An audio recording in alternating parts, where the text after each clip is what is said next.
you ever have one of those moments where it feels like everything is speeding up and you can't seem to catch your breath? Your heart's racing, your chest feels tight, and your brain is running a full marathon that you definitely didn't sign up for. Yeah, that's anxiety. And trust me, I know that feeling well.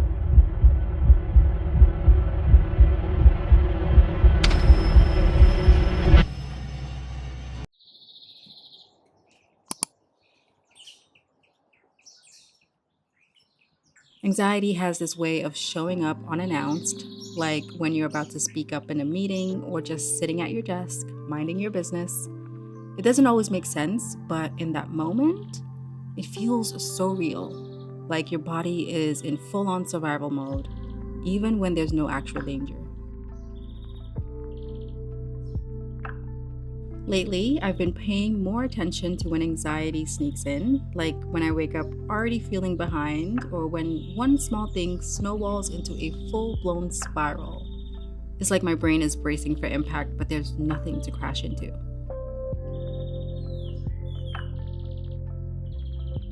Okay, so what do we actually do in those moments?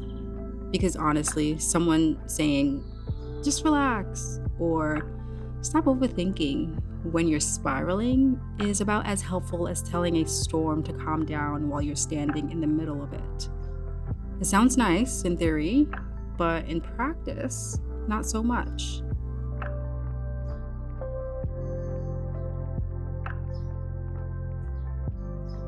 There are things that can help, small, simple techniques that don't require a total mindset shift, just a moment of pause.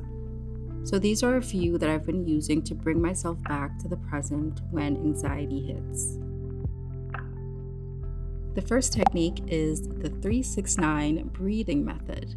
I know everyone says just breathe, but when anxiety hits, breathing isn't always simple. Your chest gets tight, your breath gets shallow, and your body goes into full on survival mode.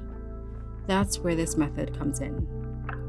So, here's how it works: inhale through your nose for 3 seconds, hold your breath for 3 seconds, exhale through your mouth for 3 seconds, and then you build on it. Inhale for 3, hold for 3, exhale for 6.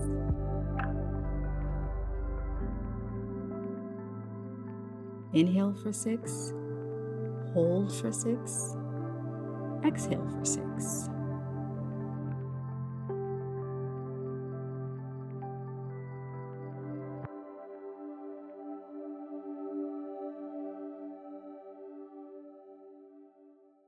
Inhale for 6, hold for 6, exhale for 9.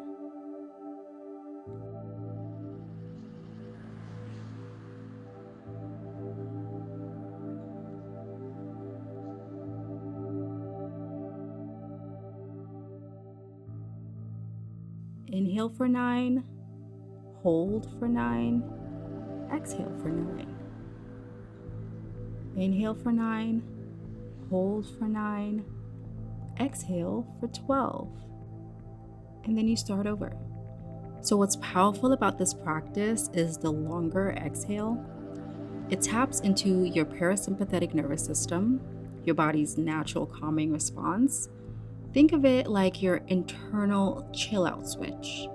When you lengthen your exhale, you're sending your brain the message: hey, you're okay, you're safe. And the best part is, you can do it anywhere: in bed, on the train, in the middle of a stressful workday. It's quiet, it's simple, and it works.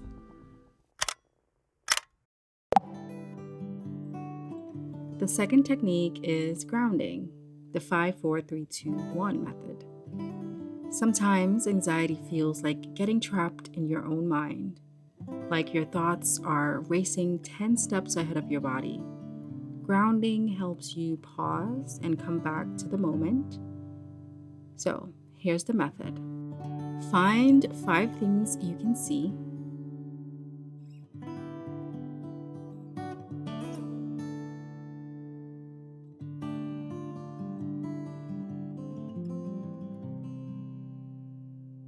4 things you can touch,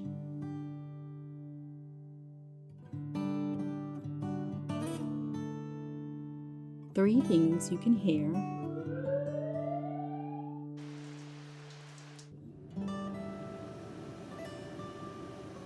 2 things you can smell,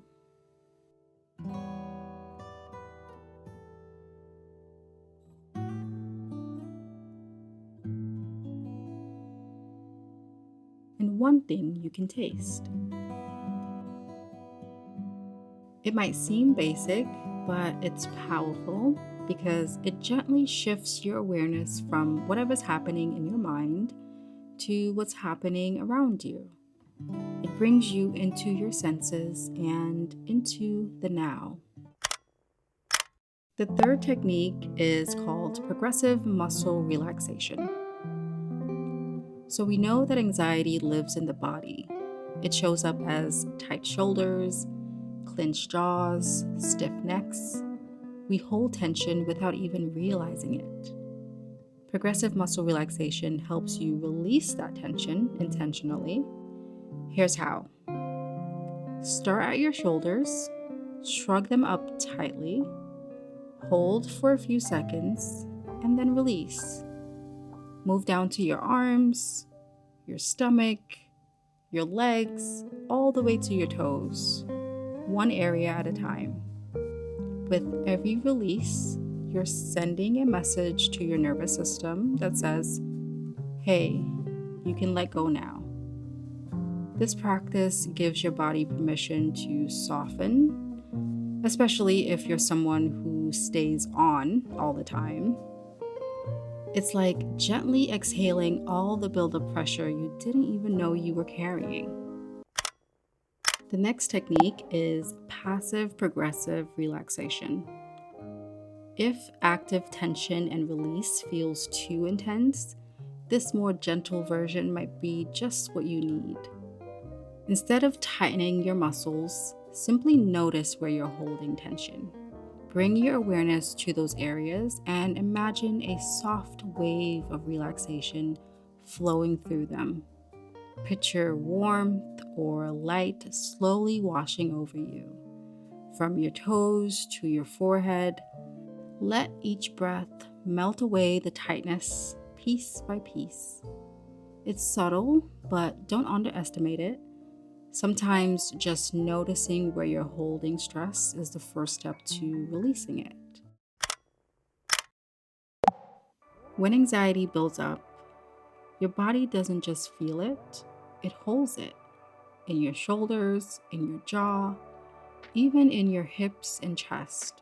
And sometimes, no matter how many deep breaths you take, that tension just lingers.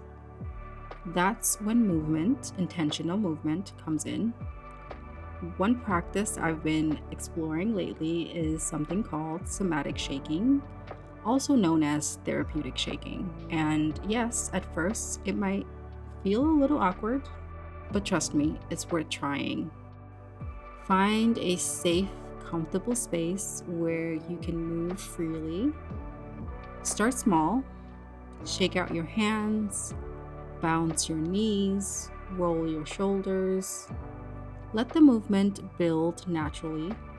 Bob your head, shake your arms, sway your torso, or even hop in place if it feels good. Keep going for about 5 minutes or however long feels right. As you shake, imagine the tension leaving your body. Visualize stress physically falling away, like you're brushing off the weight you've been carrying all day. And if you feel silly, that's okay. That's actually part of the release. Anxiety thrives on control, on tightness, and holding it all together. Shaking invites you to let go, to move through the discomfort and come out on the other side feeling softer, freer, and more at peace. So when anxiety gets loud, like really loud, it can feel like your thoughts are hijacking every ounce of calm you had left. In those moments, I found that one of the most powerful things you can do is to talk back. Not in a fake it till you make it kind of way, but in a compassionate, steady, I've got my own back kind of way. Affirmations are like little anchors you can drop into your day, simple phrases that gently remind your nervous system that you're safe and remind your mind that you've made it through hard things before and you will again. Some of my favorites when I'm feeling overwhelmed are: this is temporary, I've been through tough moments before, and I'll get through this too. I choose peace over worry, calm over chaos. I'm exactly where I need to be.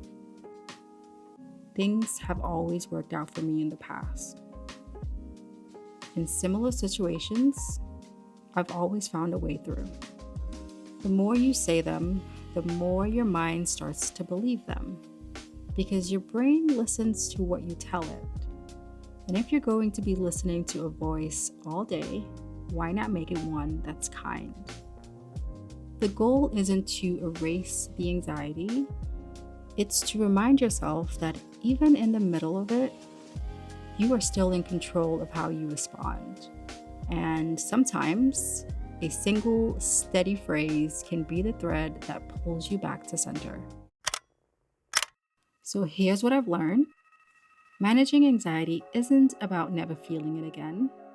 It's about knowing what to do when it does show up. It's about reminding yourself that you are not your anxiety and that you have more control than it sometimes feels like. Some days will be harder than others, and that's okay. But these small steps, they add up. They remind me to slow down, to breathe, and to trust that whatever I'm feeling in this moment will pass. So, here's to becoming, here's to growing, here's to finding moments of peace, one breath and one step at a time. Here's to choosing yourself, creating moments that actually matter, and living life with intention, just one day at a time.